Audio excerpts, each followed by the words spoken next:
And what the insulin does is it starves the cancer cell. And the cancer receptors open up like they want food. During the time they open, the physician injects the poison that goes directly into the receptor cells of the cancer. They're like little doors. There's thousands of them. And cancer cells have these. And then after he does that, there's another thing that opens a cancer cell. Sugar. By the way, sugar is the worst thing anybody can have in this country. But having said that, the doctor during the day of treatment says, I want you to eat as much sugar as you can. First of all, why would you say that if cancer loves sugar?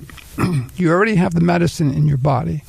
When you eat sugar, the cancer cell opens again because it wants the sugar. It wants to eat it. That's what makes it live. That's what makes it survive.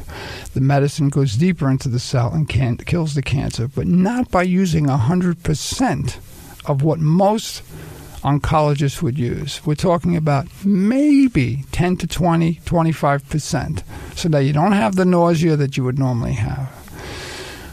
And at the same time, in the IV bag, there's a vitamin called B17 that I chose, that I import myself, to put in the bag. The physician will put it in if I suggest it.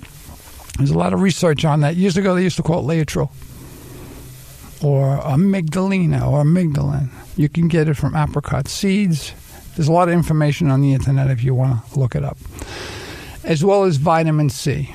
Vitamin C in high doses does a tremendous detoxification for the body. I'm sure you know about vitamin C. Absolutely. You know. But we're talking about directly into the vein, rather than taking it. Because if you take it orally, which is fine, it has to bypass the intestinal system. And a lot of it may not be absorbed as it would be in an IV drip. So I'm doing the vitamin C as well. Positive affirmations you mentioned. Yes, saying good things about yourself and others. And saying things that you expect to happen before they happen. Not saying things like, I wish I had... people say this all the time. I wish I had money. I wish I had happiness. If you wish, you're going to continue to wish. It's not going to happen.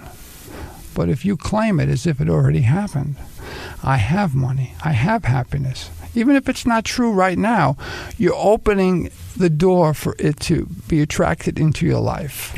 And did you watch the comedies? Yes. Comedies will make you laugh. Yeah. And that releases endorphins, as you very well know. That's the feel-good chemical in the body that makes us feel good. And actually, I think we might have talked about this. There was a movie, Anatomy of an Illness, years ago. It was about Dr. Norman Cousins, and he used vitamin C and laughter therapy. Very advanced stage of cancer. Again, a doctor said, you only have 2 weeks to live, which I don't like when they do that. And he survived. I think he's still alive. It's like 40 years later. Mm-hmm. So there are many cases out there. People are surviving.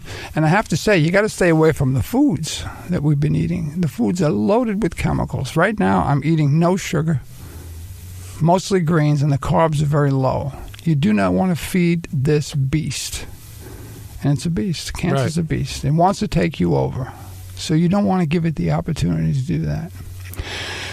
Before we continue, there's a song that I'd like to share with our listeners. There's something, I think when my daughter was around 20, she recorded this song. And it really comes down to believing in yourself. It really does. And when you believe in yourself, I'm talking about don't doubt. I mean, it's hard not to doubt sometimes, but believe in yourself. Things start to happen.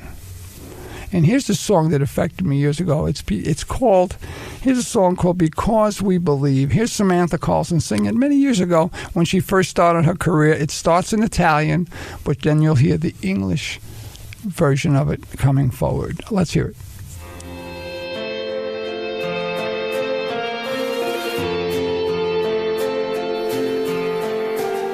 Guarda fuori già mattina.